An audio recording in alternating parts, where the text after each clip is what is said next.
Magandang araw sa ating lahat, mga kaguro, kaibigan at kaempleyado. Malagang pag-uusapan natin ngayon. Ito ay may kinalaman sa Administrative Order Number 1, Series of 2012, which is issued by National Statistics Office and now under Philippine Statistics Authority. Kung ang inyong Certificate of Live Birth kayo ay namumroblema dahil mali ang spelling na nakalagay sa Certificate of Live Birth, magkaiba sa ginagamit nyo ngayon o ang tinatawag na clerical error. Mayroong nawawalang litra, kulang na litra o kaya pinapalitan yung litra o iba yung ginagamit mo ngayon sa nakasulat sa inyong Certificate of Live Birth. At mayroon din mga pagkakataon, mga kaibigan, na magkaiba ang inyong sex. Ikaw ay lalaki pero ang nakasulat sa Certificate of Live Birth, naka-check doon sa box ay female, indicated as female. So, wala pong problema yan, mga kaibigan, dahil madali na lang ngayon ang proseso. Mayroon po tayong batas, ang Republic Act 1012, an act authorizing the city or municipal civil registrar or the consul general to correct clerical or typographical error in the day, month, in the date of birth, sex of a person appearing in a civil register without the need of a judicial order. So, hindi na po tayo pupunta sa korte. Good news po, mga kaibigan, hindi na tayo pupunta sa korte, magpa-file ng petition. Doon na lang po tayo sa city or municipal civil registrar para makorek yung ating clerical or typographical error ng ating pangalan, typographical error ng ating pizza at buwan ng kapanganakan at pati yung sex. So tandaan natin, mga kaibigan, na hindi kasali dito ang year of birth. Kung nagkamali sa taon ng inyong kapanganakan, hindi siya kasali sa batas na ito. Dahil kamali ang inyong year of birth sa present mo na ginagamit sa inyong mga record, for example, sa records mo, sa employment year 2000 ka pinanganak, pero doon sa Certificate of Live Birth sinasabi niya na ikaw ay 2001 pinanganak. So, hindi siya kasali dahil pupunta ka sa court in order to file a petition. Pag year ang magkaiba. Bakit? Because it will affect your employment, specifically on the retirement. And compulsory retirement, 65 years old. So, hindi siya covered ng batas na ito. Dahil sa court ka lang maaari makapag-file ng petition if it involved year, the change of year. Also, if it involves change of surname and change of name. Kung totally papalitan mo ang pangalan mo from Mary, papalitan mo siya ng ibang pangalan, Magdalene. Instead of Mary, you change it to other name, Magdalene. So, completely change, you will go to the court to file a petition and you will undergo judicial process. Pero, pag clerical lang, typographical, covered siya ng batas na ito. So, simulan natin. Under the Rule 1 of this administrative order, sinasabi niya na the duly appointed city or municipal civil registrar in accordance with the provision of the existing laws, including Consul General, are hereby authorized to correct clerical or typographical errors in the day and month, date of birth, or sex of a person in the civil register for birth.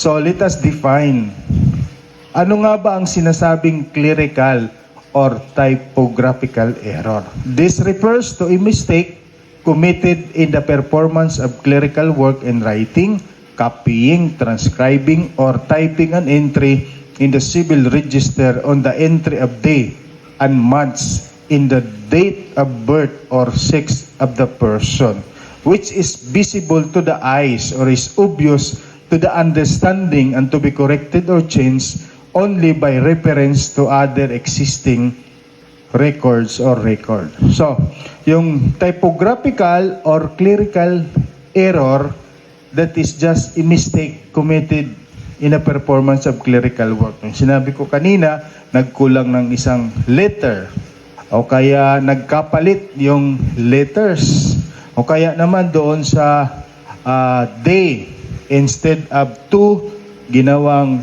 20, o kaya sa month, instead of January, ginawang February.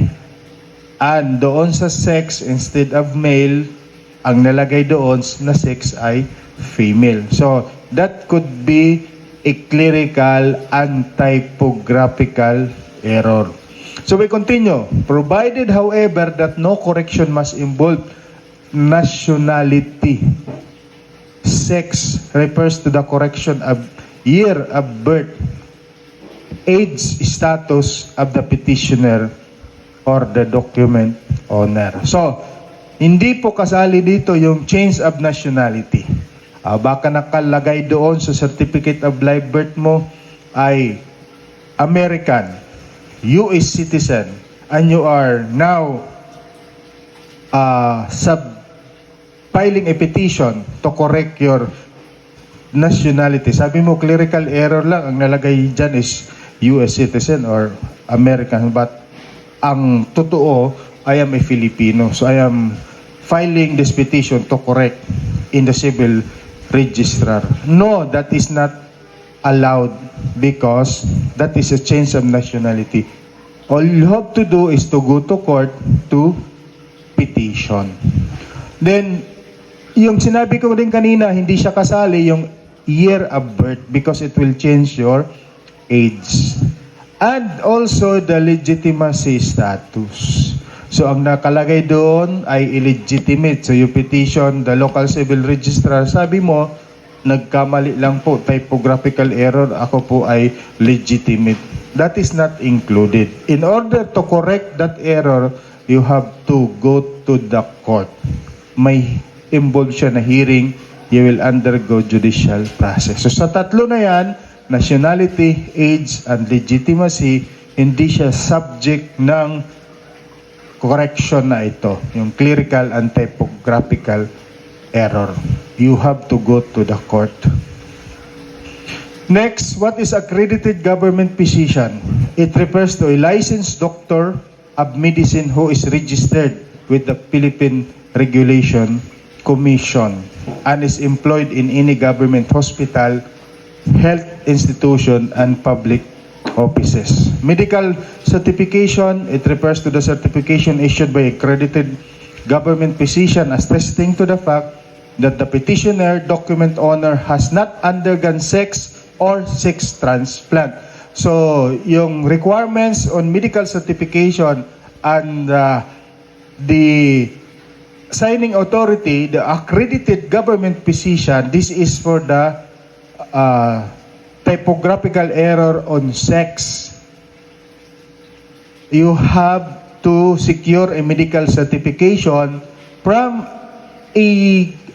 an accredited government physician stating to the fact that you have not undergone sex change or sex transplant. Hindi ka nagpa-opera, hindi ka nagpa-sex change o hindi ka nagpa-sex transplant. So, what do you mean by sex?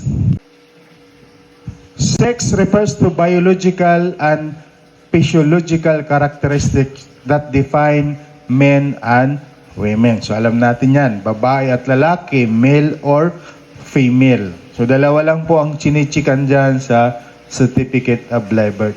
Day and month of birth refers to the entry in the month and or day of birth of the petitioner document owner which is sought to be corrected. So alam natin yan, yung day 1 to 31 o 1 to 30. Yung month, January to December.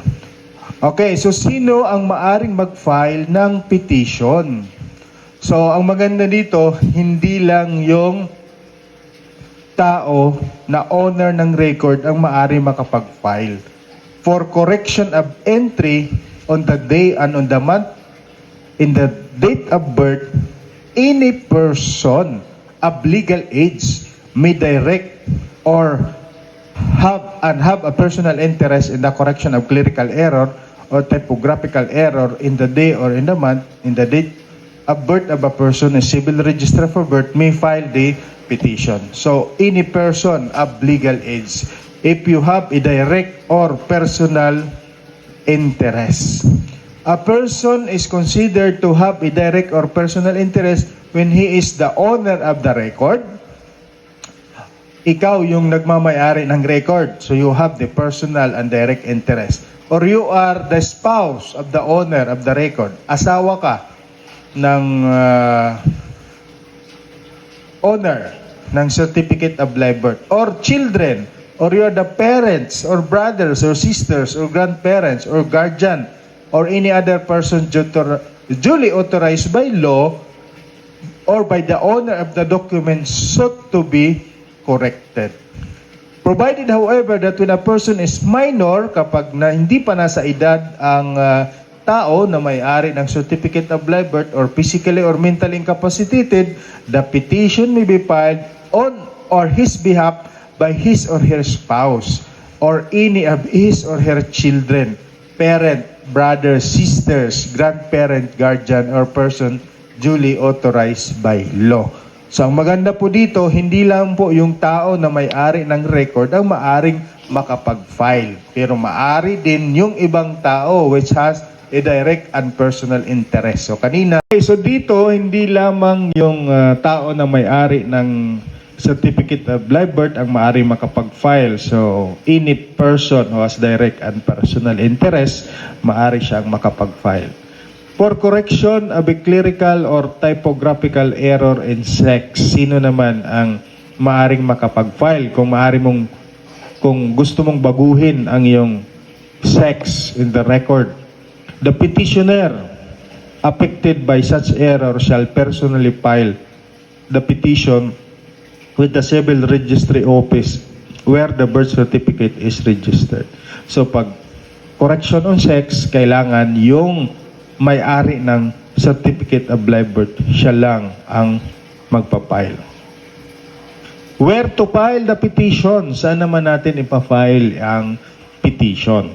For correction of clerical and typographical error in entry of the day or month in the date of birth, the verified petition may be filed in the city or municipal civil registrar of the city or municipality or in the Philippine consulate as the case may be, where the birth record containing the day and or the month in the date of the year is to be corrected is registered.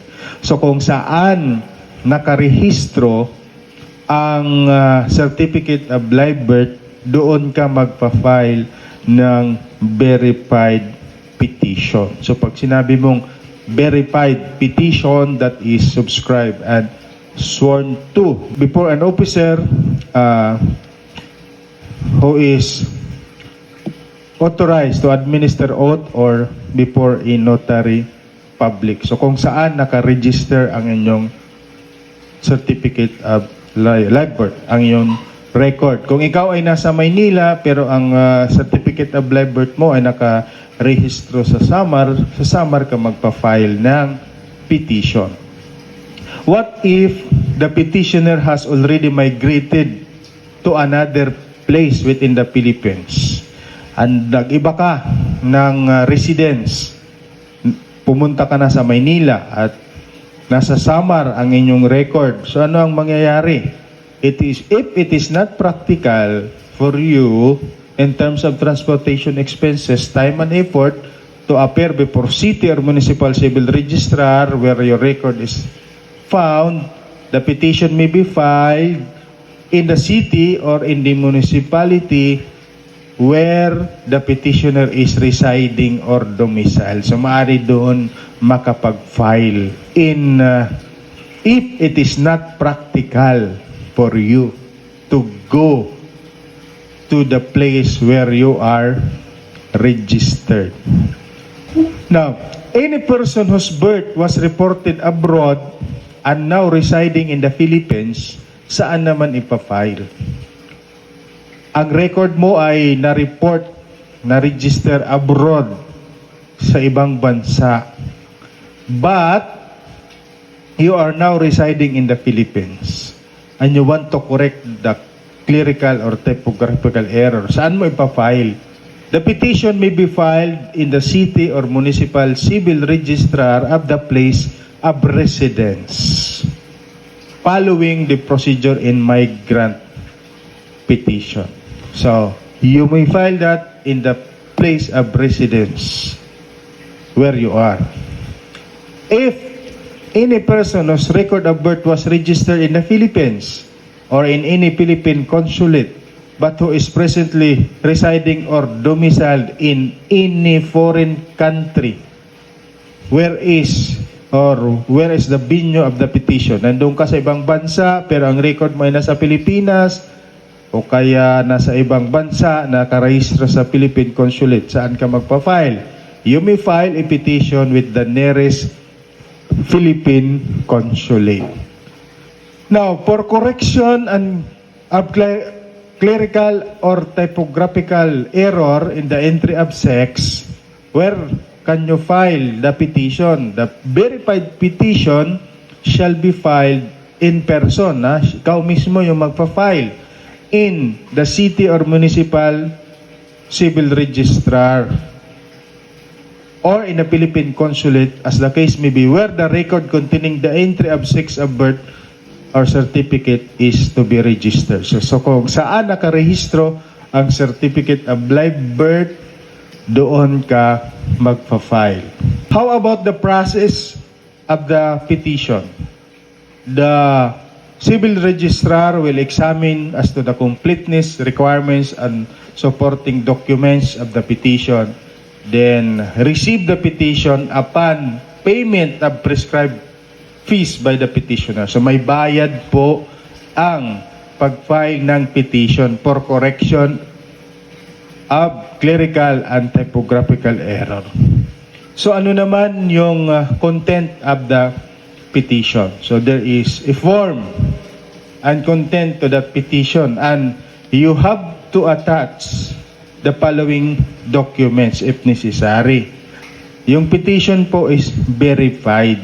Ibig sabihin, sinasabi ko na kanina, it must be under oath, subscribed and sworn to before a notary public or person authorized by law to administer oath.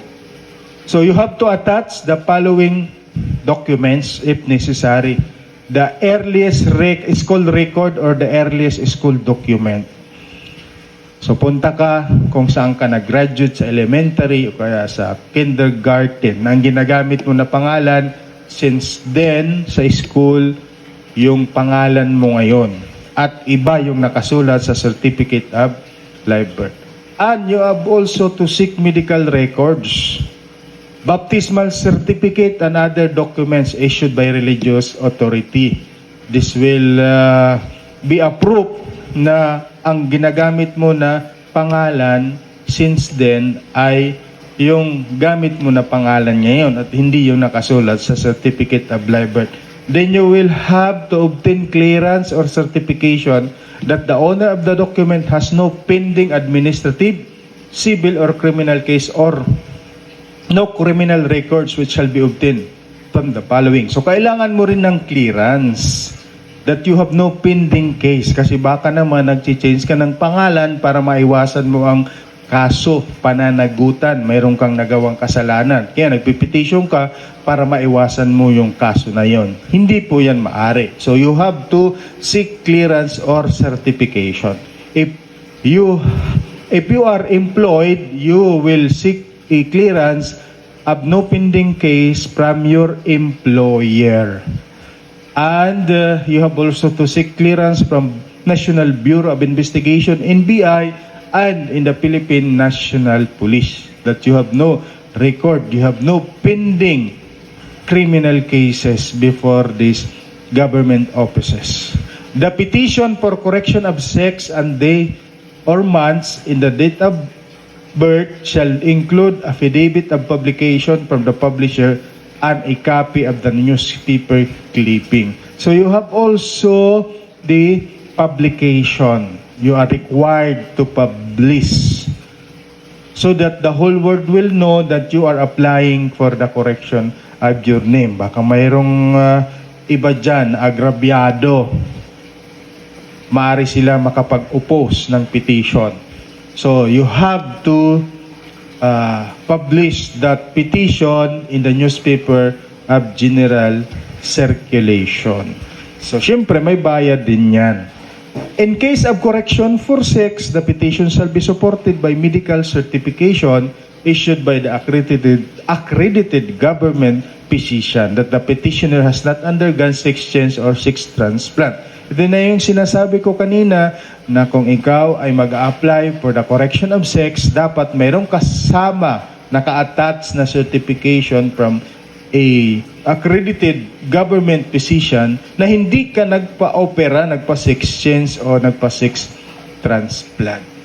Yan. So you need publication and posting of the petition. 14 consecutive days ipopost yan in a conspicuous place.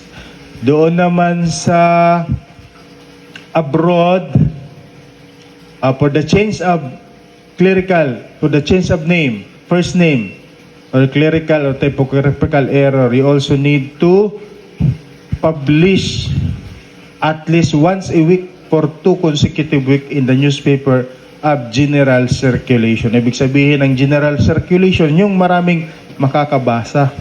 Hindi lang yung isang city lang yung nakakabasa. Dapat it is general circulation. Maaring mabasa ninuman. So anong i-attach mo na proof na na-publish ang inyong petition?